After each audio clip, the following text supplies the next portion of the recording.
हाँ, तो मेरे प्यारे बच्चों, एक बार आपका पुनः स्वागत है हमारे यूट्यूब चैनल लर्निंग लाइफ पर।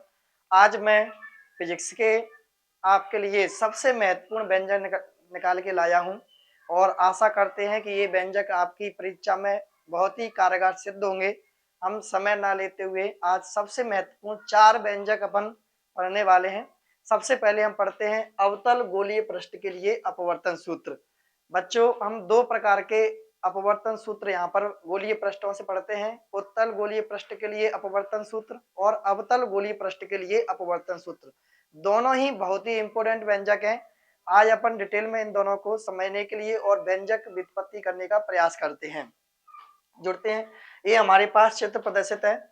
इसमें हम देखते हैं कि हमारे पास एक अवतल गोलीय पृष्ठ है जिसके बाईं ओर कोई माध्यम है जो जिसका अपवर्तनांक म्यू होगा, तथा दाईं ओर दूसरा माध्यम है और जिस माध्यम है उसका अपवर्तनांक पर मान के चलते हैं हमारे पास म्यू अपवर्तनांक का कोई माध्यम है। तो इस प्रकार हम देखेंगे कि हमारे पास एक पृष्ठ हो गया जिसके बाईं ओर वायु है तो दूसरी ओर म्यू अपवर्तनांक का कोई माध्यम है। इस पृष्ठ पर बिंदु आकार की कोई वस्तु ओ रखी हुई है। वस्तु से चलने वाली प्रकाश किरण जैसे ही पृष्ठ पर पड़ती है तो अपवर्तन के कारण अविलंब की ओर झुक जाती है। और यहाँ से जब अविलंब डालेंगे, यहाँ पर मैं आपको कोणों के बारे में बता दूं कि ये वस्तु के द्वारा निर्मित कोण अल्फा है, दूसरा यहाँ प्रतिबिंब के द्वारा निर्मित कोण बीटा है, और यहाँ पर जो लंब है उसके द्वारा निर्मित कोण है इसको अपन थीटा मान सकते हैं। बहुत सी किताबों में गामा भी मिलेगा आपको या फिर थीटा मिलेगा। अपन कोई कुछ भी मान सकते हैं, गामा भी मान सकते हैं और थीटा भी मान सकते हैं। हम देखते हैं यहाँ पर दूरियों को भी दर्शाया गया है। जैसे हम देखें कि ये जो प्रतिबिंब की दूरी है उसको अपन v से दर्शाते हैं, वस्तु की दूरी को u से दर्शाएंगे, और वक्रता त्रिज्या, चूंकि यहाँ पर थोड़ा सा मिसप्रिंट है, यहाँ से वक्रता त्रिज्या केवल सी तक है और यहाँ तक की जो दूरी है उसको अपन r से दर्शाएंगे। चूंकि हम देखेंगे सभी दूरियां बाईं ओर है और बाईं ओर होने के कारण सभी दूरियों को यहाँ पर ऋणात्मक लिया गया है।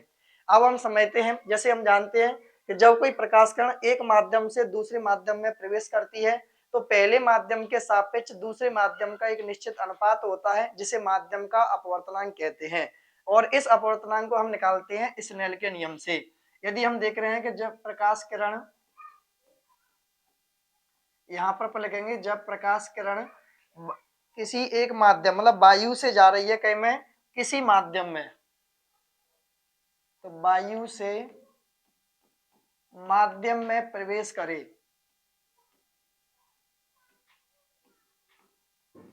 जैसे ही प्रकाश किरण वायु से माध्यम में प्रवेश करेगी तब हम स्नेल के नियम से जानते हैं, और स्नेल का नियम जो है वो अपवर्तनांक के नियम से संबंधित है।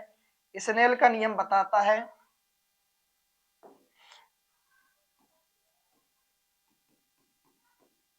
सभी को याद होगा, स्नेल का नियम होता है म्यू बराबर साइन आई बटे साइन आर।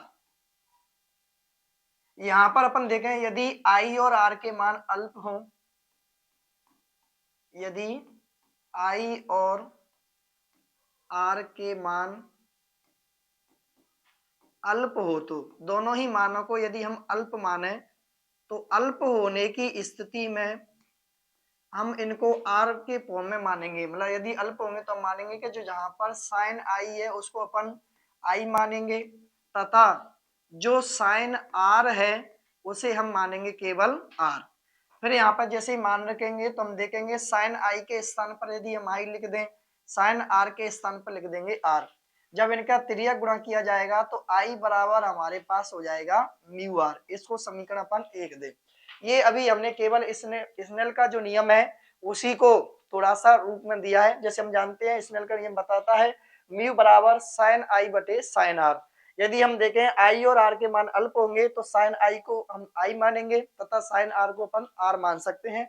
इस प्रकार म्यू बराबर हो जाएगा आई बटे आर। त्रियक गुणा करने पर आई बराबर हो जाएगा म्यू आर।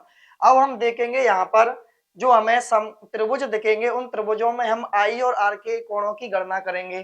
जैसे हम देख रहे हैं चित्र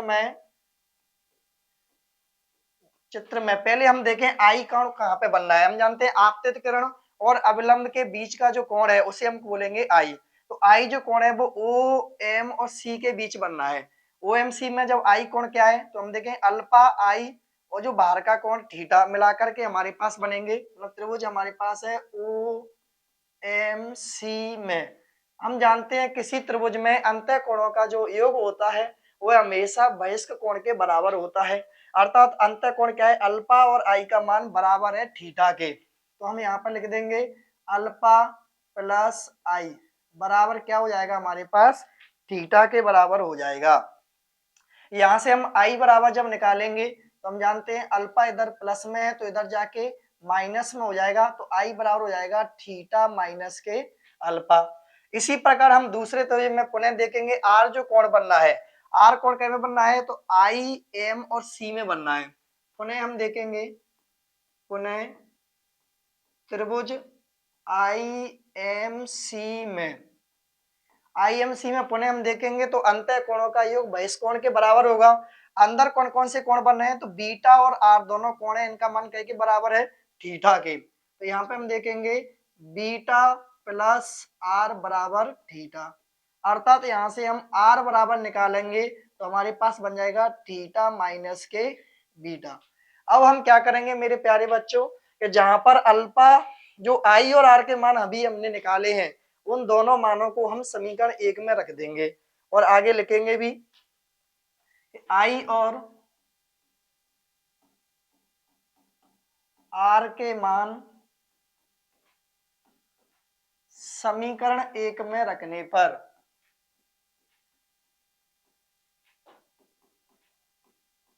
तो समीकरण 1 हमारे पास जैसा कि आप देख रहे हैं समीकरण 1 हमारे पास है आई बराबर म्यू आर, तो जहां पर आई है वहां पर लिख देंगे थीटा माइनस के अल्फा, तो यहाँ पर आई के स्थान पर क्या लिखेंगे थीटा माइनस के अल्फा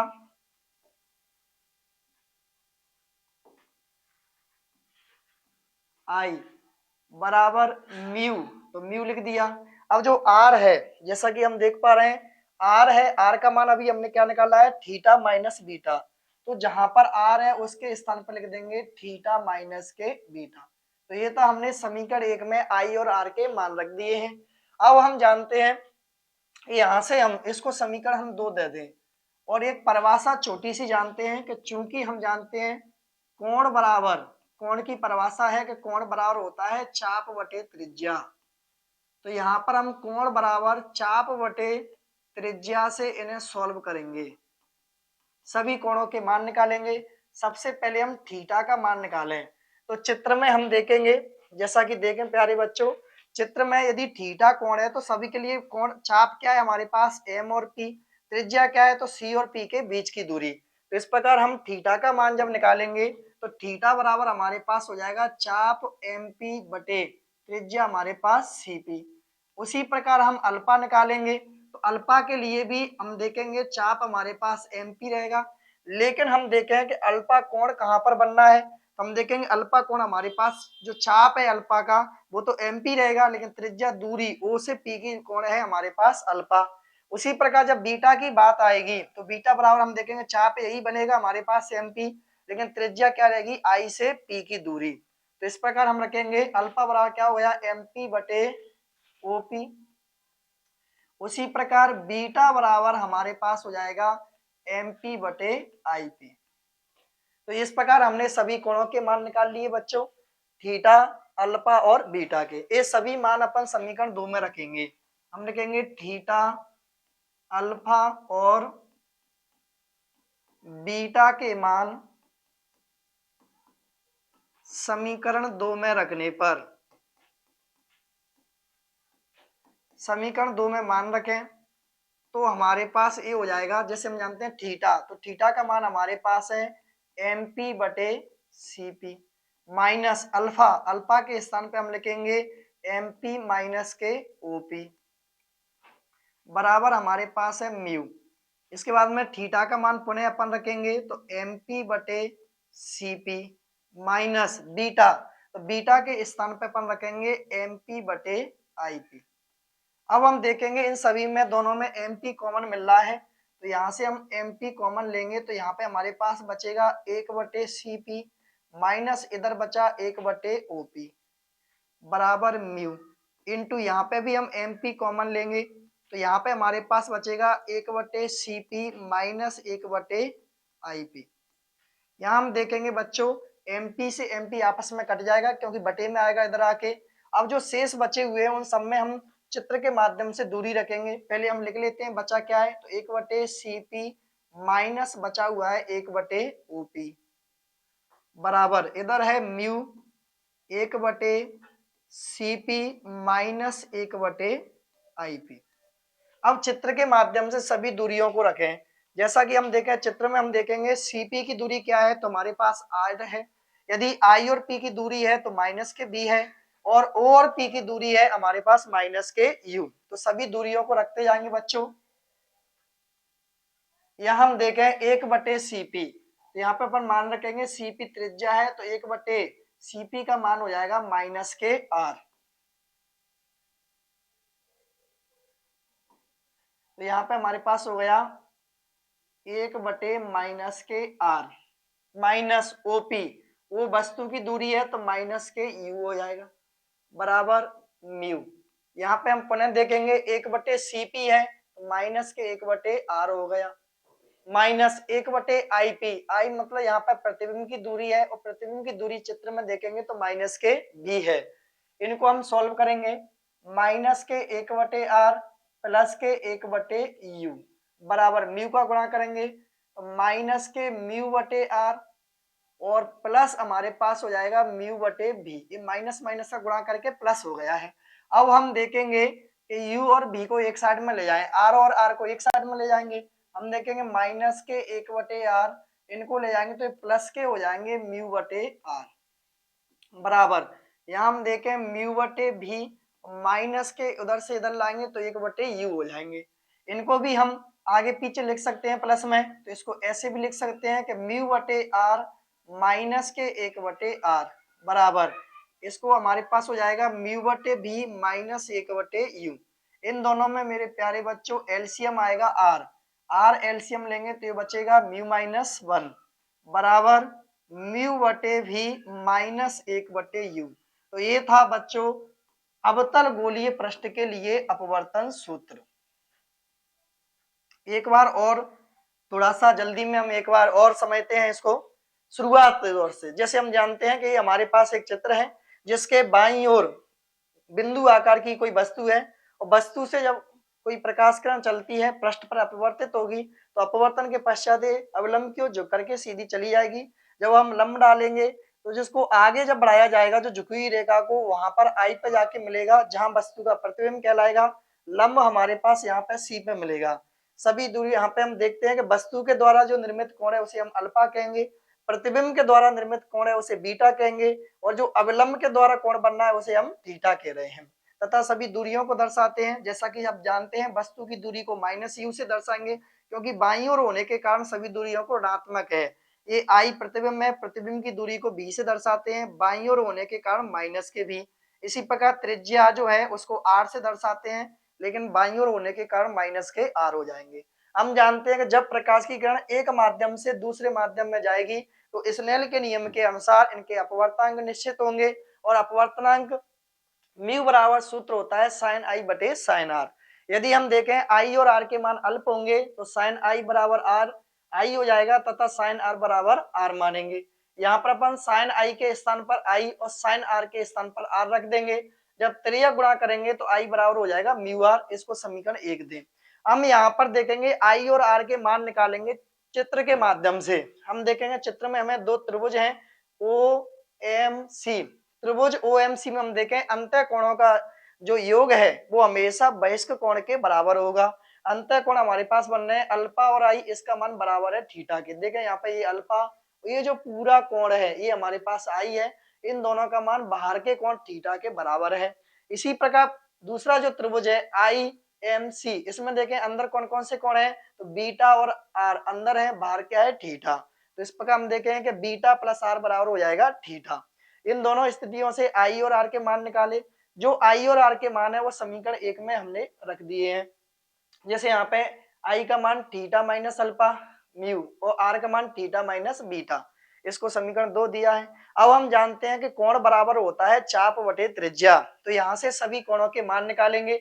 जैसे हम देखें सभी कोण हमारे पास है थीटा, जो थीटा के लिए चाप सभी के लिए समान रहेगा हमारे पास क्या एमपी, त्रिज्या मतलब इनकी दूरी लेके चलेंगे।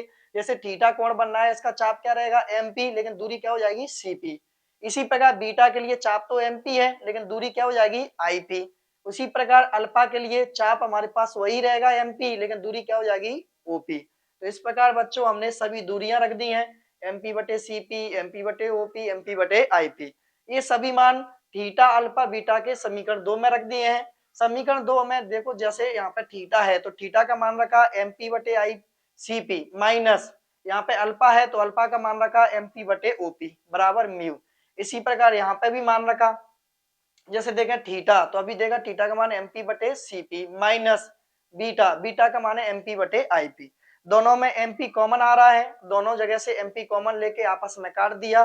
शेष बचे हुए जो राशि है उनमें सब में चित्र के माध्यम से दूरी रखी।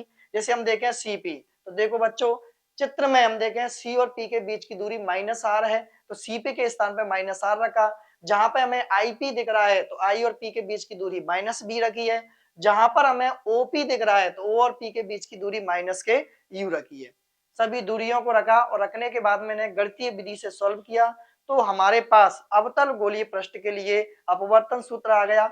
आशा करते हैं समझ में आया होगा। आप स्लो मोशन में वीडियो को रोक रोक के भी आपको समझ सकते हैं। अब हम देखेंगे अगला उत्तल गोलीय पृष्ठ के लिए अपवर्तन सूत्र।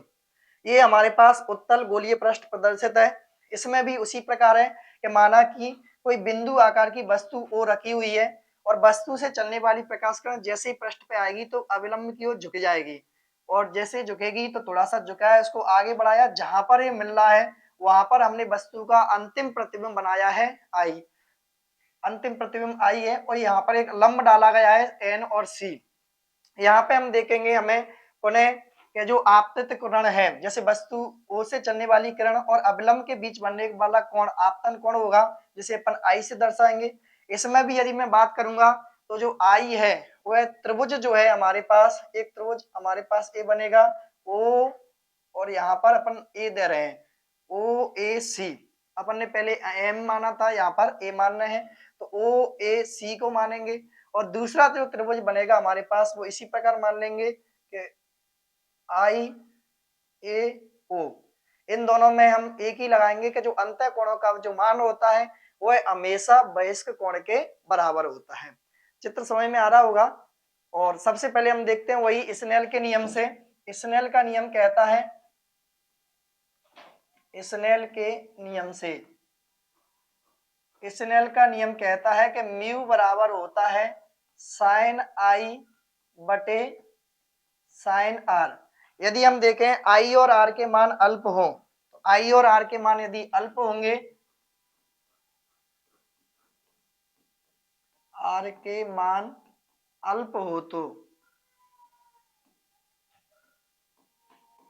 अल्प होंगे तो हम देखेंगे यहाँ पर जो साइन आई है उसे हम आई मानेंगे तथा साइन जो आर है उसे अपन मानेंगे आर। यहाँ पर अपन मान रखेंगे तो म्यू बराबर हमारे पास बनेगा आई बटे आर, त्रिज्या गुणा करेंगे तो आई बराबर हमारे पास बन जाएगा म्यू आर समीकरण 1। यहाँ तक हम पहले की तरह ही करते हैं।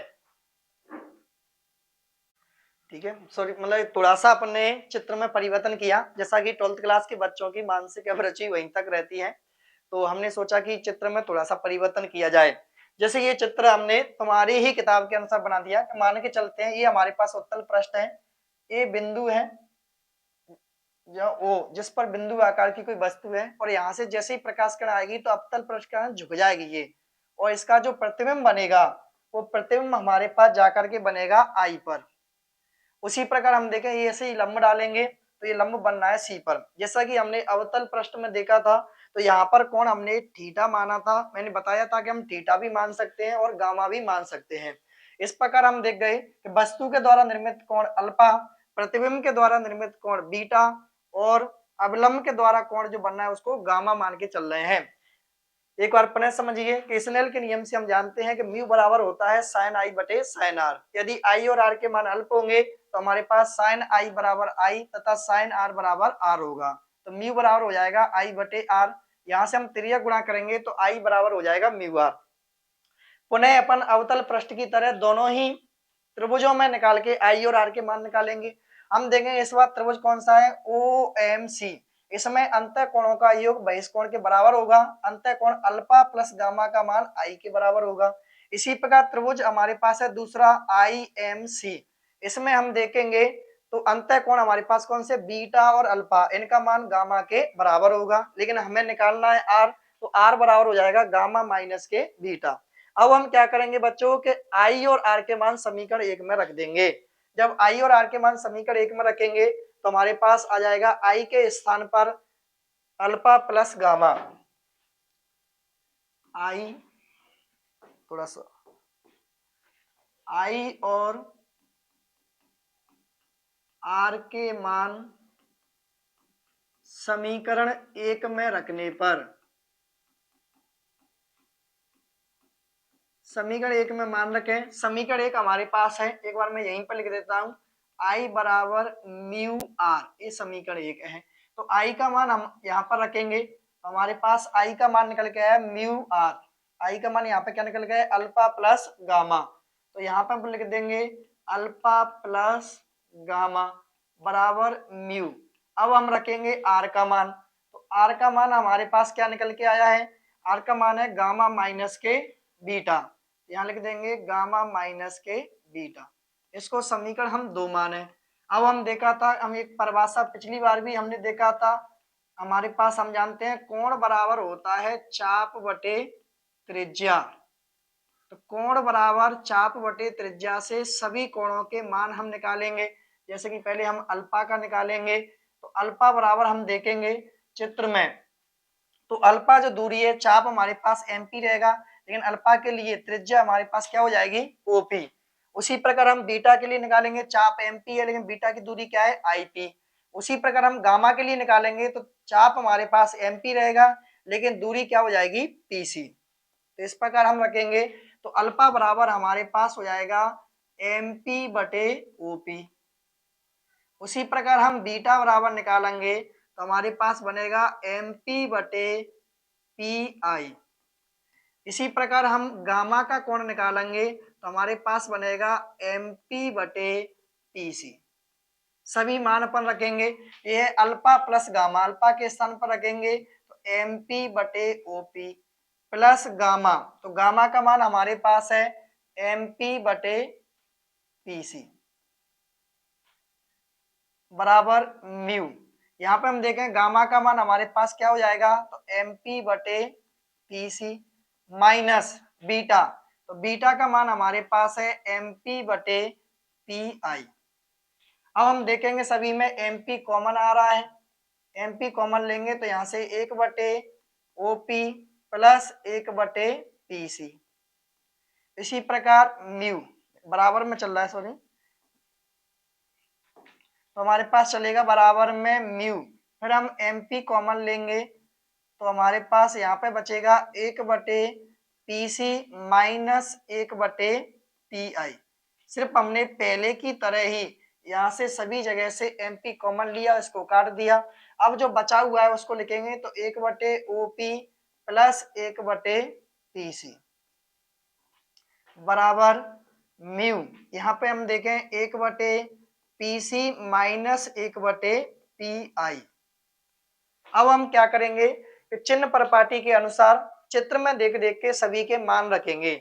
जैसे हम देखें एक बटे ओपी, तो चित्र में देखें बच्चों ओपी, तो ओपी जो है वो वस्तु की दूरी है, वो वस्तु की दूरी बाईं ओर होने के कारण अपन लेंगे माइनस का यू। तो यहाँ पर लिखेंगे एक बटे माइनस का यू प्लस पीसी, जो त्रिज्या है वो दाईं ओर है इसलिए अपन धनात्मक लेंगे आर बराबर म्यू।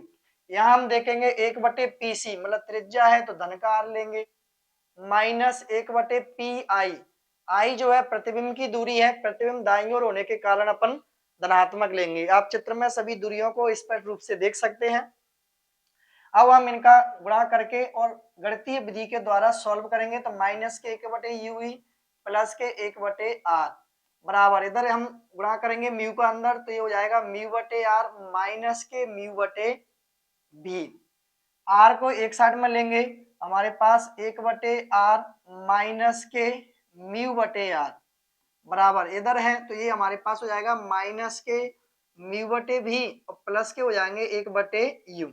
पूरे समीकरण में हम माइनस का भाग दें, साथ में अपन चेंज भी करते रहे, जैसे माइनस का भाग देंगे तो माइनस के 1/r हो जाएंगे और प्लस के हो जाएंगे म्यू बटे आर, तो ये प्लस के म्यू बटे आर को आगे ले आएंगे और माइनस के 1/r हम इस प्रकार लिख देंगे, तथा यहाँ पे ये भी प्लस के हो जाएगा म्यू बटे भी, लेकिन माइनस का हो जाएगा 1/u। इसके में क्या किया हमने, पूरे समीकरण के दोनों पक्षों में म्यू से गुणा किया है। यहाँ हम देखेंगे आर एलसीएम लेंगे, जब आर एलसीएम लेंगे तो हमारे पास बचेगा म्यू माइनस 1 बराबर ये बचेगा म्यू बटे भी माइनस 1/u। तो ये मेरे प्यारे बच्चों हमारे पास व्यंजक निकल के आया है उत्तल गोलीय पृष्ठ के लिए अपवर्तन सूत्र। दोनों ही अपवर्तन सूत्र बिल्कुल समान है, चाहे वो उत्तल गोलीय पृष्ठ के लिए हो चाहे अवतल गोलीय पृष्ठ के लिए हो, इसलिए इसको अपन को एक्स्ट्रा समझने की जरूरत नहीं है। आप घर पे बैठ करके इनको एक बार देखें और रिवीजन करते रहें। अब हम देखते हैं अगला प्रश्न हमारे पास है लेंस निर्माता सूत्र, या इसे बोलते हैं अपन पतले लेंस के लिए अपवर्तन सूत्र। ये भी हमारे पास उसी तरह का अपवर्तन सूत्र है। इसमें भी यही माना गया है कि माना कि हमारे पास एक पतला लेंस है जिसके बाईं ओर कोई बिंदु आकार की वस्तु रखी हुई है, जो पृष्ठ AB के द्वारा वस्तु का प्रतिबिंब हमारे पास I1 पर बनता है, और जो I1 है वो पृष्ठ CD के लिए वस्तु का काम करती है जिसका अंतिम प्रतिबिंब I पर बनता है। यहाँ पर हम इन वस्तुओं की दूरी को दें, हम जानते हैं हमारे पास जो वस्तु की दूरी है तो इसको अपन माइनस के u से दर्शाएंगे। उसी प्रकार हम देखें ये पृष्ठ जो है प्रतिबिंब V1 जो I1 है उसकी दूरी को अपन V1 से या B' से दर्शा लेते हैं। उसी प्रकार I जो है प्रतिबिंब उसकी दूरी को हम दर्शाएं B से, क्योंकि ये दोनों दूरी दाईं ओर है इसलिए चिन्ह परिपाटी के अनुसार धनात्मक रहेंगी, ये बाईं ओर होने के कारण ऋणात्मक रहेगी। सबसे पहले हम देखते हैं पृष्ठ AB के कारण, जो पृष्ठ AB है उससे अपवर्तन सूत्र लगाते हैं। पृष्ठ AB पर अपवर्तन सूत्र से, अपवर्तन सूत्र अभी हमने देखा था, इससे पहले हमने निकाला है, सभी को लगभग याद भी होगा। अपवर्तन सूत्र बताता है म्यू माइनस 1/r बराबर म्यू बटे भी माइनस के 1/u। यहाँ हम देखेंगे जो दूरियां हैं उनको हम देखें, जैसे पहला पृष्ठ है तो उसकी त्रिज्या को अपन r1 भी मान के चलेंगे, लेकिन यहाँ पे हम देखें कि पहले पृष्ठ के लिए वस्तु की दूरी क्या है, तो वस्तु की दूरी हमारे पास u है, u रहेगी, लेकिन प्रतिबिंब कहाँ पर बनना है, तो प्रतिबिंब I1 पर बनना है, इसलिए प्रतिबिंब की दूरी क्या मान के चलेंगे V1। तो यहाँ पर हम देखेंगे इसको सॉल्व करेंगे तो ये हमारे पास आएगा म्यू माइनस 1/r1 बराबर इसको अपन लिख देंगे म्यू बटे बी के स्थान पर B' माइनस 1/u। इसको समीकरण हम 1 दे दें। अब इसी प्रकार हम देख रहे हैं कि जो हमारे पास प्रतिबिंब है I1 वो दूसरे पृष्ठ CD के लिए वस्तु का कार्य कर रहा है, इसलिए हम निकालेंगे पृष्ठ CD से अपवर्तन सूत्र, मतलब दोबारा हम लगाएंगे पुनः पृष्ठ CD से अपवर्तन सूत्र। ये जो मैं भाषा बोल रहा हूं वह भी आपको समझना है। अपवर्तन सूत्र पुनः लगाएंगे तो हमारे पास होता है म्यू माइनस 1/r बराबर म्यू बटे भी माइनस 1/u। यहाँ पर हम सभी को देखें, पहली बात तो हम देखें त्रिज्या जो है वो दूसरे पृष्ठ के लिए r2 हो जाएगी, तो इसको अपन ऐसे लिखेंगे जहां जहां पर म्यू है, जब अपन जानते हैं माध्यम बदलते हैं तो अपवर्तनांक भी बदल जाते हैं, जहां पर हमारे पास अपवर्तनांक म्यू है वह 1/म्यू हो जाएगा, जैसे इसको अपन लिखेंगे तो ये हो जाएगा हमारे पास 1/म्यू माइनस r बटे r1, यहाँ पर r1 के स्थान पर हो जाएगा r2 बराबर ये हो जाएगा 1/म्यू बटे में भी माइनस 1/u। अब हम देखेंगे कि क्या u वस्तु की दूरी सही है, तो हम देखेंगे वस्तु की दूरी इस बार क्या हो गई हमारे पास v1, तो इसलिए जहां पर वस्तु की दूरी u है वहां पर अपन क्या लिखेंगे, वस्तु की दूरी के स्थान पर लिख देंगे v' या v1 लिख देंगे। अब हम देखेंगे इन सभी में म्यू को हटाने के लिए अपन सब में म्यू से गुणा भी कर दें, जहां जहां है उन सब जगह क्या करेंगे अपन म्यू से गुणा, जैसे हम देखें इनमें भी हम म्यू से जब गुणा करेंगे दोनों पक्षों में, तो यहाँ म्यू से जब गुणा होगा तो म्यू का म्यू में होगा और इसमें भी होगा एक में, उसी प्रकार यहाँ पे भी होगा इधर भी होगा। तो हमारे पास एक जब होगा तो इसको अपन ऐसे लिख देंगे, यहाँ म्यू से म्यू कट गया, डायरेक्ट ही करेंगे थोड़ा सा, तो यहाँ हम देखेंगे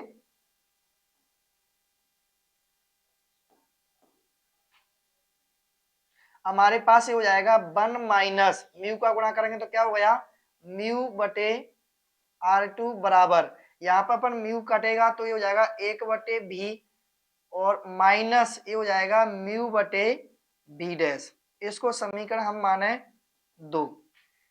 ठीक है, इसमें समझ में आया हुआ, केवल हमने 1 बटे जो म्यू है उसको अपन ने इस म्यू से क्या है दोनों ही पक्षों में हमने गुणा किया, और गुणा करने के बाद में क्या हुआ कि जहां पर 1 बटे म्यू है उसमें ऊपर जब गुणा होगा तो म्यू से म्यू कटने के बाद में 1 आ जाएगा, इसी के साथ में जब गुणा होगा तो म्यू का 1 में गुणा करेंगे तो म्यू आ जाएगा। अब हम देखेंगे समीकरण 1 और 2 को आपस में जोड़ देंगे।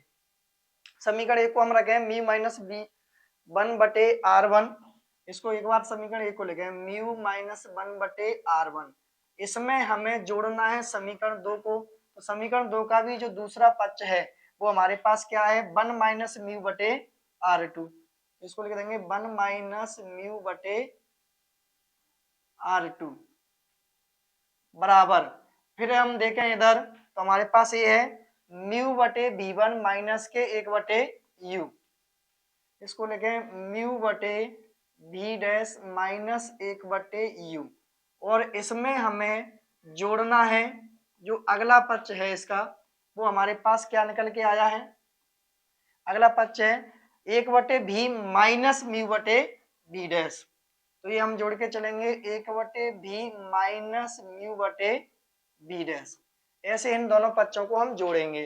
तो यहाँ हम देखें ये हमारे पास हो जाएगा म्यू माइनस 1 बटे R1, ये तो है। अब यहाँ पे हम देखें कि यदि इनको सॉल्व करना चाहेंगे तो इनमें से ये 1 माइनस म्यू है, इसको अपन म्यू माइनस 1 कब लिख पाएंगे जब पूरे में अपन भाग दे पाएंगे तब, तो यहाँ से हम देखेंगे माइनस यदि हम कॉमन ले लें या माइनस का इसमें करेंगे तो हमारे पास माइनस का कॉमन लेने के बाद में क्या बचेगा कि जो प्लस का है वो माइनस का हो जाएगा और माइनस का है वो प्लस का हो जाएगा, तब इसको अपन माइनस बाहर निकाल के इसको भी लिख सकते हैं म्यू माइनस 1 लिख सकते हैं बटे R2 बराबर, इनको जब सॉल्व करेंगे या कोष्टक निकालेंगे तो ये बचेगा म्यू बटे V1 माइनस के 1 बटे यू, प्लस का इसमें करेंगे तो ये हो जाएगा, ये हमारे पास होगा 1 बटे भी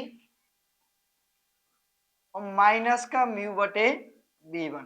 आया समझ में, इस बार कुछ नहीं किया, सिर्फ यहाँ पर हमने थोड़ा सा माइनस निकालने के बाद में इसको चेंज किया है और यहाँ पर ब्रैकेट निकाले हैं, तब हम देखेंगे यहाँ पर ये म्यू बटे V1 प्लस और माइनस होने के कारण आपस में घट जाएंगे और शेष बचे हुए हैं उनको लिखेंगे, तो यहाँ पे हम म्यू माइनस 1 कॉमन ले सकते हैं दोनों में से, जब इनको म्यू माइनस 1 कॉमन लेंगे तो हमारे पास बचेगा 1 बटे R1 माइनस के 1 बटे R2 बराबर, इसको हम देखेंगे तो ऐसे भी लिख सकते हैं 1 बटे भी माइनस के 1 बटे यू, इसको समीकरण हम 3 दे दें बच्चों।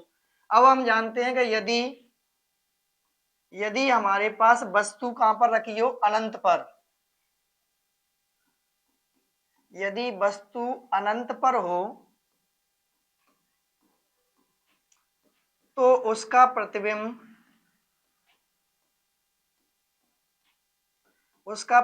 हमेशा फोकस पर बनता है, ये सभी जानते हैं। प्रतिबिंब कहां पर बनेगा फोकस पर, अर्थात हम देखें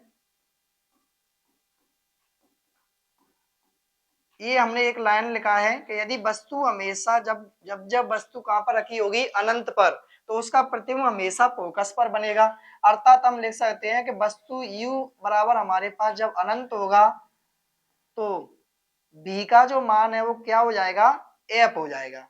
यहाँ पर अपन समीकरण 1 में जब मान रखेंगे समीकरण 3 में तो हमारे पास बनेगा म्यू माइनस 1 1 बटे R1 माइनस के 1 बटे R2 बराबर, इनको लिखेंगे तो यहाँ पर देखें 1 बटे भी के स्थान पर लिख देंगे फोकस माइनस 1 बटे अनंत, तो ये मेरे बच्चों हट जाएगा और हमारे पास ये पतले लेंस के लिए अपवर्तन सूत्र निकल के आएगा म्यू -1 1/r1 माइनस 1/r2 बराबर 1/f। तो ये होता है पतले लेंस के लिए अपवर्तन सूत्र। यहाँ से हम फोकस दूरी की गणना कर सकते हैं। अब यहाँ से हम समझें कि हमारे पास निकालना हमें है कि इसको लेंस निर्माता सूत्र क्यों कहते हैं। यदि हमारे पास आया कि पतले लेंस के लिए अपवर्तन सूत्र, तो हम इस प्रकार निकाल के आएंगे। आप स्क्रीनशॉट भी ले सकते हैं। ये यहाँ से हमने शुरुआत की है। कुछ भाषा है जैसे हम जानते हैं, इसका चित्र का वर्णन करते हैं भाषा के रूप में कि माना कि एक पतला पृष्ठ है जो दो पृष्ठ ए बी और सी डी से मिलकर के बना हुआ है, जिसके मुख्य अक्ष पर बिंदु आकार की कोई वस्तु है। पृष्ठ ए बी से प्रकाश किरण अपवर्तित होकर के I1 पर प्रतिबिंब बनाएगी तथा जो I1 है वो पृष्ठ सी डी के लिए वस्तु का कार्य करेगा, जिसका अंतिम प्रतिबिंब I पर बनेगा। तो इस प्रकार हम इसका वर्णन करने के बाद में इसको सॉल्व करते हैं। अब हम समझते हैं इसको लेंस निर्माता सूत्र क्यों कहते हैं, क्योंकि आप सबने पढ़ा होगा लेंस सूत्र। लेंस सूत्र होता है 1/f बराबर 1/v माइनस 1/u। वो इस सूत्र से निर्मित होता है। जैसे हम देखें बच्चों समीकरण 3 और 4 को देखें, जब हम समीकरण 3 और 4 को देखेंगे तो हम देखेंगे एक पक्ष दोनों बराबर है इनका, समीकरण 3 और 4 का। तो इनकी तुलना कर दें हम समीकरण 3 और 4 से। समीकरण 3 और 4 देखें, देखो एक पक्ष हमारे पास बराबर है μ-1 बराबर 1/r1 माइनस के 1/r2 और इसमें भी बराबर है। तो इनकी तुलना जब करेंगे तो हमारे पास निकल के आएगा 1/f बराबर 1/v माइनस के 1/u। ये हमारे पास होता है लेंस सूत्र, इसलिए इसे हम कहते हैं लेंस निर्माता सूत्र। ठीक है, ये 3 क्वेश्चन थे प्रकाश की से। अब मैं 2 महत्वपूर्ण क्वेश्चन और निकाल के लाया हूं आपके लिए। ये मैं प्रत्यावर्ती धारा से लाया हूं, अल्टरनेटिंग करंट से। इनके भी आने के 100% चांस रहेंगे। और ये हमारे पास है 2 परपथ में करा रहा हूं आज आपको, एलसी परपथ और एलसीआर परपथ। एक बार रिवीजन के तौर पर इनको भी देखना ना भूलें, बहुत इंपोर्टेंट की श्रेणी में है। जैसे हम देख रहे हैं चित्र में, हम दिख रहे हैं कि इसको एलसी परपथ बोल रहे हैं। एलसी परपथ क्यों बोल रहे हैं सब जानते हैं, क्योंकि इसमें एक प्रेरकत्व L और संधारित्र C दोनों ही श्रेणी क्रम में जोड़े गए हैं प्रत्यावर्ती वोल्टेज स्रोत के साथ में। यहाँ पर हमने जो लगाया गया है वो प्रत्यावर्ती वोल्टेज लगाया है और प्रत्यावर्ती वोल्टेज को अपन दर्शाते हैं V बराबर V0 साइन ओमेगा टी से। हम देखें कि जैसे ही परपथ में धारा I प्रवाहित की जाएगी तो प्रेरकत्व L और संधारित्र C के सिरों के बीच में विभवांतर उत्पन्न हो जाएगा। हम ये मान के चलते हैं कि प्रेरकत्व L के सिरों के बीच विभवांतर BL है तथा संधारित्र C के सिरों के बीच विभवांतर BC है। आपने परपथ किए होंगे प्रत्यावर्ती धारा परपथ, 7 प्रकार के परपथ हम चैप्टर में या अपने सिलेबस में अध्ययन करते हैं। उनमें से 2 सबसे महत्वपूर्ण जो है उनको मैं निकाल के लाया हूं, शेष आप इन्हीं के आधार पर कर सकते हैं। इसमें जो पास में दिखाया गया है चित्र बी, पहले तो हम जो लिखा है उसका वर्णन करते हैं। देखो सुने, एलसी नाम क्या है, क्योंकि इसमें हम देखते हैं कि प्रेरकत्व एल और संधारित्र सी को प्रत्यावर्ती धारा स्रोत के साथ में श्रेणी क्रम में जोड़ा गया है।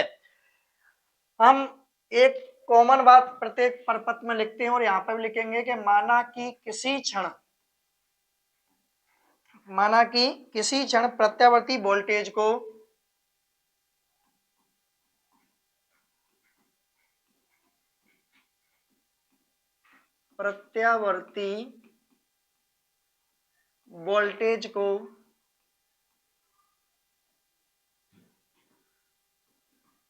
निम्न समीकरण के द्वारा प्रदर्शित किया जाता है। ये जो लाइन है हमें दोनों में या प्रत्येक 7 परपथों में लिखनी होती है।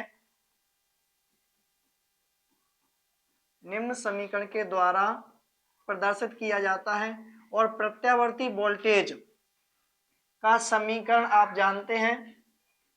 प्रत्यावर्ती वोल्टेज का समीकरण हमारे पास होता है V बराबर V0 साइन ओमेगा टी। इसको समीकरण हम 1 दें।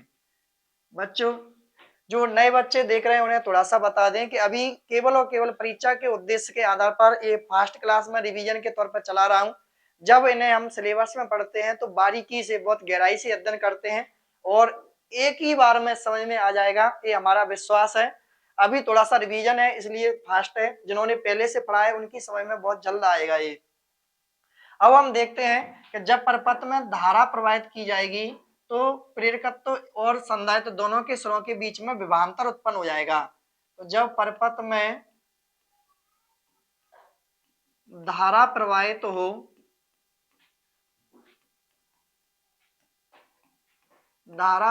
हो तो दोनों कंडीशन निकालेंगे। सबसे पहले हम निकाल रहे हैं प्रेरकत्व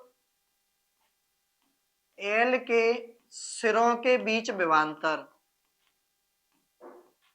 एल के सिरों के बीच विभवांतर हम निकालेंगे तो हमारे पास निकल के आएगा एल का विभवांतर जो है वो भी एल बराबर हो जाएगा आई एक्सएल।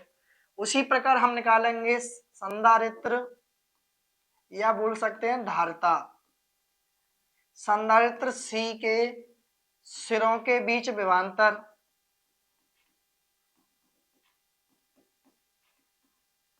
संधारित्र सी के सिरों के बीच जब विभवांतर निकालेंगे तो हमारे पास निकल के आएगा BC बराबर आई एक्स सी। अब यहां से हम इनका परिणामी कैसे निकालेंगे उसके लिए हमें कलांतर पर चर्चा करनी होगी। हम जानते हैं कि विभवांतर जो BC होता है वो हमेशा धारा I से π/2 डिग्री या 90 डिग्री पश्चगामी होता है। एक ध्यान रखें मेरे बच्चों, यदि हमें ध्यान देना है कि यदि हमारे पास विभवांतर BC की चर्चा जब I से की जाएगी तो हम जानते हैं विभवांतर BC धारा I से π/2 रेडियन या 90 डिग्री पश्चगामी है, लेकिन विभवांतर BL जो होता है वो धारा I से 90 डिग्री अग्रगामी होता है। यहाँ पर हम एक ऐसी सिचुएशन लेके चल रहे हैं कि BL बड़ा है BC से। वैसे जो इनके बीच में कलांतर है वह 180 डिग्री का हो जाएगा, क्योंकि BL जो है पीछे आगे की ओर ले जाएगा तो BC पीछे की ओर ले जाएगा। एक दूसरे के बीच में यहाँ पर सरल कोण बनाएंगे, अर्थात इनके बीच में जो कलांतर है वो 180 डिग्री होगा। कलांतर 180 डिग्री की स्थिति में हमें यदि सॉल्व करना है तो हमें मान के चलते हैं कि BL बड़ा है BC से, इसलिए जब इनका परिणामी निकालना होगा तो हम BL में से BC घटा के चलेंगे। तो हम ऐसे लिखेंगे कि यदि BL और BC का परिणामी, BL और BC का परिणामी भी हो तो इन दोनों का परिणामी जब भी होगा तो हम निकाल के चलेंगे तो हमारे पास आ जाएगा कि B स्क्वायर बराबर BL माइनस के BC, सॉरी स्क्वायर नहीं रहेगा इसमें क्योंकि इनका परिणामी जो है वो सीधा निकल के आ रहा है।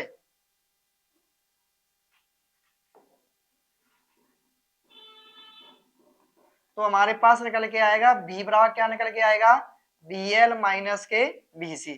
अब इनके अपन मान रखेंगे तो हमारे पास आएगा B के स्थान पर अपन जानते हैं कि B रहने दो, यहाँ पे हम देखें XL तो XL के या BL का मान क्या है हमारे पास IXL, तो हो जाएगा IXL माइनस BC का मान क्या रखेंगे IXC रखेंगे।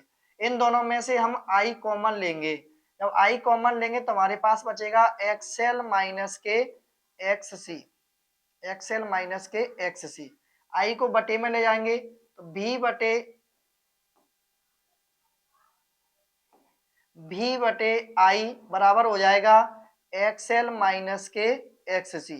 चूंकि हम जानते हैं कि V बटे I जो है, वैसे हम जानते हैं विभवांतर और धारा के अनुपात को प्रतिरोध कहते हैं, लेकिन जब परपथ में यदि हमारे पास धारिता और प्रेरण कुंडली में से कोई एक जुड़ जाए तो जो प्रतिरोध होता है वो हमारे पास प्रतिघात या प्रतिबाधा बन जाता है, जिसे Z से दर्शाते हैं। इसलिए हम V बटे I को बोलेंगे Z बराबर हमारे पास बनेगा XL माइनस के XC।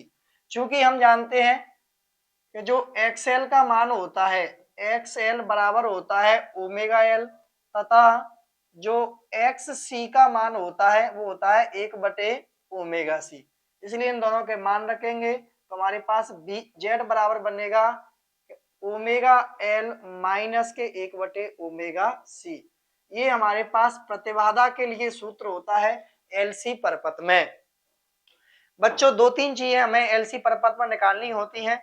सबसे पहले तो हम परिणामी विभवांतर, तो परिणामी विभवांतर V बराबर हमारे पास बनेगा I कोष्टक में XL माइनस के XC।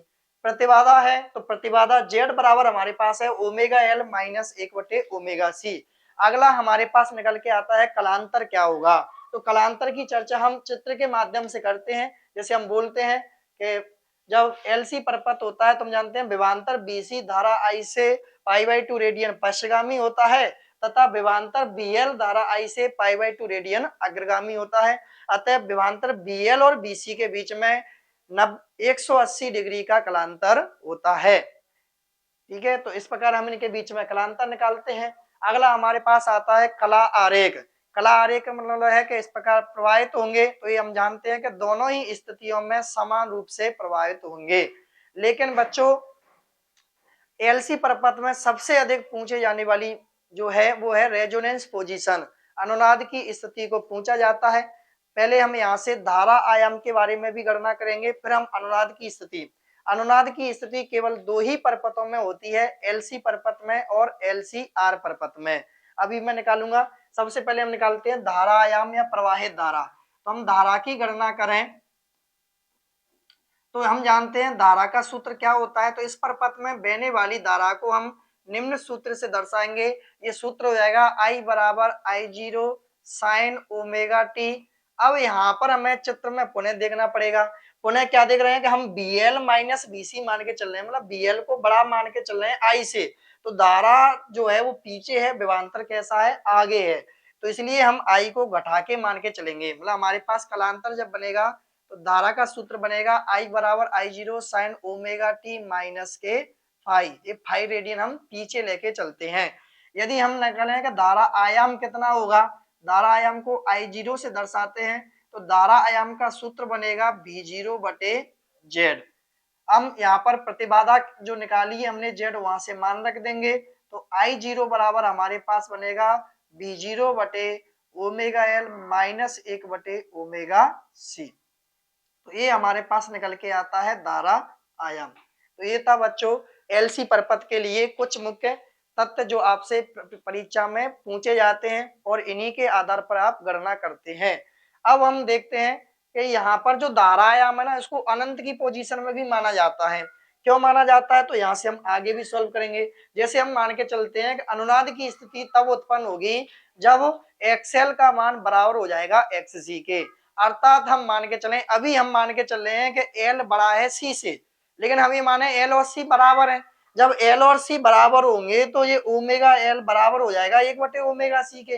और ये दोनों यदि बराबर हो जाएंगे, ये दोनों जब बराबर हो जाएंगे तो हम देखें यहाँ पे क्या है, जीरो आ जाएगा। तो हमारे पास I0 बराबर क्या बनेगा, B0 बटे जीरो। अर्थात जीरो का जब भाग दिया जाएगा तो हमारे पास धारायाम कैसा आ जाएगा, अनंत आ जाएगा। और जब धारा आयाम अनंत आ जाएगा तब इस सिचुएशन को हम कहते हैं रेजोनेंस सिचुएशन, अर्थात अनुनाद की स्थिति। और अनुनाद की स्थिति में हमें अनुनाद की शर्त या अनुनादी आवृत्ति निकालनी होती है। अभी मैं आपको अनुनादी आवृत्ति निकाल के दिखाता हूं कैसे निकालते हैं। तो इसके लिए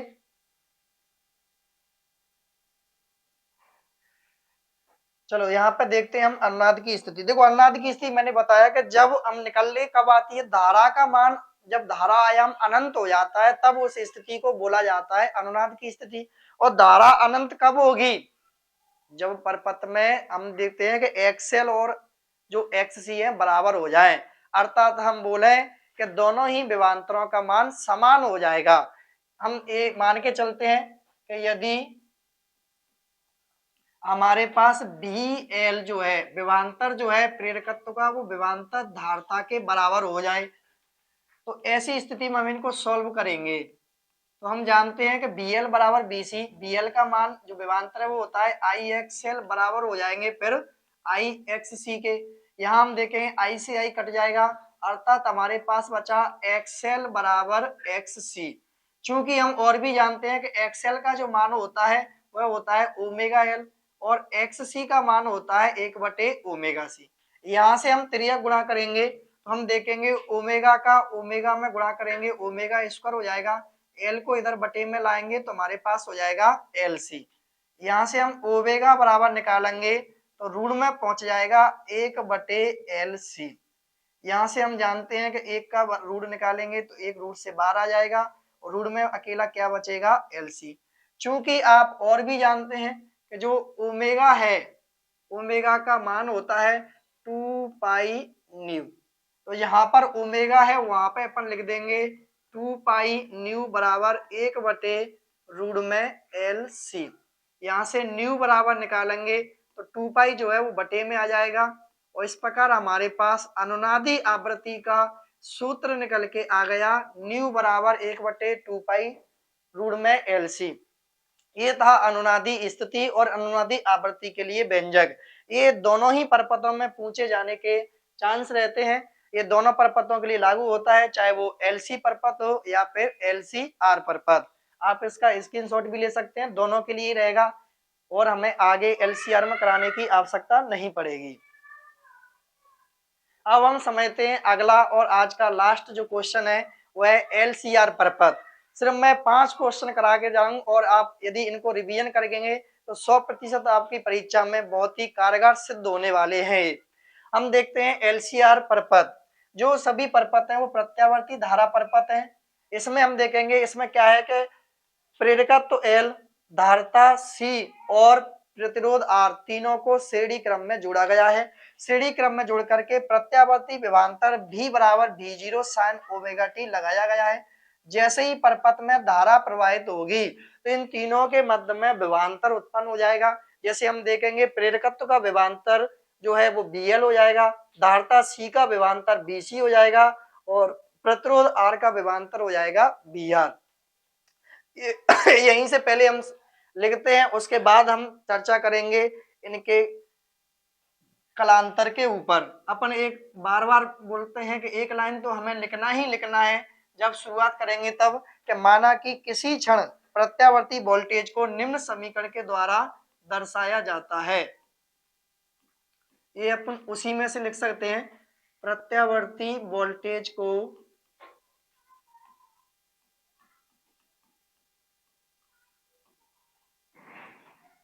निम्न समीकरण द्वारा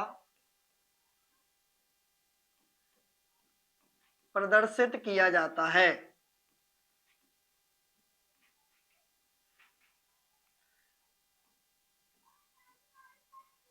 और वह समीकरण हमारे पास होता है V बराबर V0 साइन ओमेगा टी। जैसा कि अभी मैंने बताया था, सातों विद्युत परपथ में एक बात हमें कॉमन लिखनी होती है, वह है हम जानते हैं जब परपथ में धारा प्रवाहित की जाती है तो सभी के बीच में विभवांतर उत्पन्न होगा। जब परपथ में धारा प्रवाहित की जाए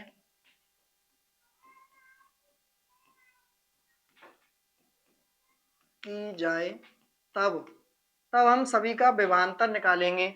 जैसे हम पहले लिख लें प्रेरकत्व एल के सिरों के बीच विभवांतर, एल के सिरों के बीच जब विभवांतर निकालेंगे तो हमारे पास हो जाएगा बी एल बराबर आई एक्सएल। उसी प्रकार हम निकालेंगे धारिता सी के सिरों के बीच विभवांतर,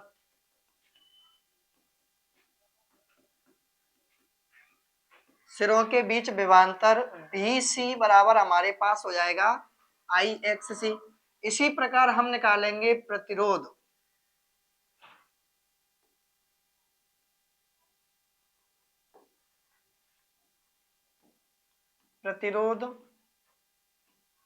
आर के सिरों के बीच विभवांतर जो है हमारे पास बी आर बराबर हो जाएगा आई आर, क्योंकि हम ये तो ओम के नियम से पढ़ते हैं और ओम का नियम सभी को लगभग पता ही होगा। ओम का नियम जो है वो बताता है बी बराबर होता है आई आर। ये सभी के लिए विभवांतर हो गया। अब हमें निकालना है इनका परिणामी। परिणामी के लिए हमें जाना होगा कलांतर पर। जैसे हम देखते हैं पुनः वही प्रक्रिया आएगी। जैसे हम जानते हैं कि विभवांतर बी आर जो है, ये जो ऐसा परपथ है इसमें तीनों ही प्रकार के कलांतर हमारी स्पष्ट समझ में आ रहे हैं। हम जानते हैं कि विभवांतर बी आर जो है वो धारा आई के साथ में समान कला में होता है, अर्थात विभवांतर बी और बी आर और आई समान कला में है, ना तो अग्रगामी है और ना ही पश्चगामी है। लेकिन विभवांतर बीसी जो है वो धारा आई से पश्चगामी होगा। और विभवांतर BL कैसा है, अग्रगामी। अब हम मान के चल रहे हैं कि BL बड़ा है BC में से, मतलब BL माइनस BC मान के चलेंगे। तो पहले हमने क्या था कि BL और BC के बीच गणना करनी थी, लेकिन हम अगला जोड़ दिया, क्या आया है, क्या R। तो इसलिए हम मान के चल रहे हैं कि BL माइनस B और BR के बीच कलांतर निकालेंगे तो इनके कलांतर का जो परिणामी होगा भी ठीक बीच में निकल के आएगा। इसलिए इनका जो परिणामी है हम ऐसे लेके चलेंगे कि यदि BL माइनस के BC और BR का परिणामी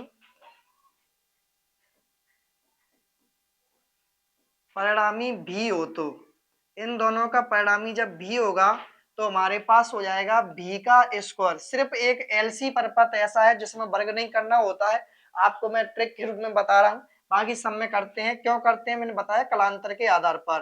तो बी स्क्वायर बराबर हो जाएगा BL माइनस के BC का स्क्वायर प्लस हमारे पास आएगा VR का स्क्वायर।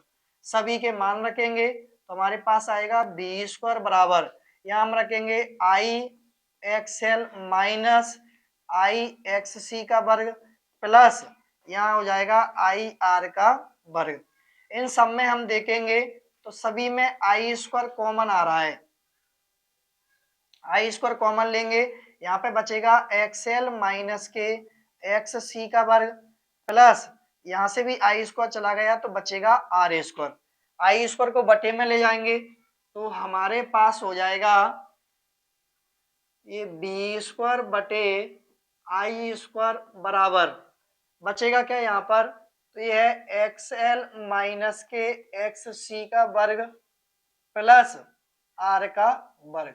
चूंकि हम जानते हैं B बटे आई बराबर क्या हो जाएगा, प्रतिबाधा Z, तो ये हो जाएगा Z का स्क्वायर बराबर XL का स्क्वायर और XC का XL माइनस के XC का स्क्वायर प्लस R स्क्वायर। यहाँ से अपन वर्ग हटाएंगे तो रूट में पहुंच जाएगा हमारे पास XL माइनस के XC का वर्ग प्लस R स्क्वायर। चूंकि हम जानते हैं कि XL का मान होता है ओमेगा L और XC का मान होता है 1 बटे ओमेगा C, तो इनको हम लिख देंगे ओमेगा L माइनस 1 बटे ओमेगा C का वर्ग प्लस R स्क्वायर। तो ये हमारे पास प्रतिबाधा के लिए व्यंजक आ गया LCR परपथ में। आप स्क्रीनशॉट भी ले सकते हैं समझने के लिए। अब हम जानते हैं यहाँ से हमें क्या निकालना है, कलांतर। कलांतर अभी मैंने बताया चित्र के माध्यम से ही अध्ययन करते हैं, एक बार और समझ लें, पूरा सवाल इसी कलांतर से होता है क्योंकि विभवांतर BR और धारा I समान कला में होंगे। विभवांतर BC धारा I से पश्चगामी है, विभवांतर BL धारा I से अग्रगामी है। यहाँ पर हम देखे हैं कि BL माइनस B, मतलब ये C तो हमने मान के चलो कि L की तुलना में C बहुत कम है, इसलिए C को हमने हटा दिया है, इनको एक ही परिणाम ऊपर का मानेंगे। अभी हम गणना कर रहे हैं वो BL माइनस के B और BR के मध्य करेंगे, तो BL माइनस के BC जो है वो BR से π/2 रेडियन या 90 डिग्री अग्रगामी है, और जब अग्रगामी है तथा इनके बीच में कलांतर फाई है तो हम इनके बीच में कलांतर निकालेंगे। तो कलांतर यदि क्या है फाई, अपन लिख भी देते हैं, यदि BL माइनस के BC और BR का कलांतर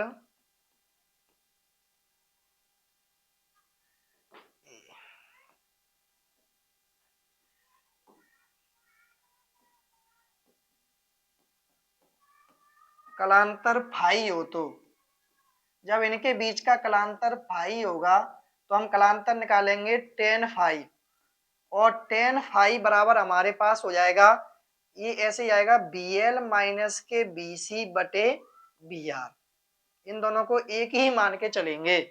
इस प्रकार यहाँ पे अपन सॉल्व करेंगे तो tan फाई बराबर इनके मान रखेंगे तो IXL माइनस के IXC बटे IR, इन दोनों में से हम देखें सॉल्व करेंगे तो I कॉम LCM ले लेंगे, तो ये कॉमन लेंगे तो हमारे पास बचेगा XL माइनस के XC बटे IR, यहाँ I से I कट गया, इनके भी हम मान रखेंगे तो हमारे पास बचेगा tan फाई बराबर इनके मान रखें तो ये हो जाएगा ओमेगा L माइनस 1 बटे ओमेगा C बटे में आर। यहाँ पे फाई बराबर निकालेंगे तो हमारे पास हो जाएगा tan inverse omega L minus 1/ओमेगा सी। ये हमारे लिए हो जाएगा एलसीआर परपथ में कलांतर। अब हमें निकालना होता है धारा, तो इसके लिए हम देखेंगे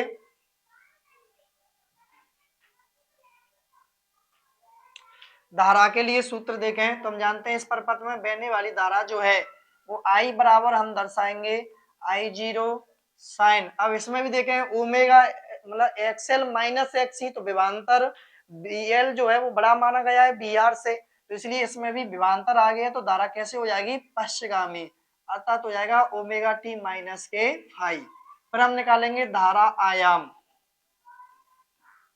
जब धारा आयाम निकालेंगे तो धारा आयाम अपन जानते हैं आई जीरो बराबर होता है बी जीरो बटे जेड। यहां से हम निकालेंगे जेड का मान रखेंगे तो हमारे पास जेड का मान निकल के आएगा जिसे हम प्रतिबाधा कहते हैं, और अभी निकल के आया था ओमेगा एल माइनस 1/ओमेगा सी का वर्ग प्लस आर स्क्वायर। तो ये था हमारे पास धारा आयाम के लिए सूत्र। एलसीआर परपथ में एक और निकल के आता है जिसे अपन कहते हैं शक्ति गुणांक। शक्ति गुणांक को हम कहते हैं पावर फैक्टर, जिसे कॉस फाई से प्रदर्शित करते हैं। तो शक्ति गुणांक कॉस फाई बराबर हमारे पास बनेगा आर बटे जेड। प्रतिरोध और प्रतिबाधा के अनुपात को भी शक्ति गुणांक कहते हैं। तो यहाँ से अपन जेड का मान रख के शक्ति गुणांक की भी गणना कर सकते हैं। तो जेड का मान पुनः रख देंगे हम, हमारे पास है ओमेगा एल माइनस 1/ओमेगा सी का वर्ग प्लस आर स्क्वायर। तो ये था हमारे लिए एलसीआर परपथ में शक्ति गुणांक।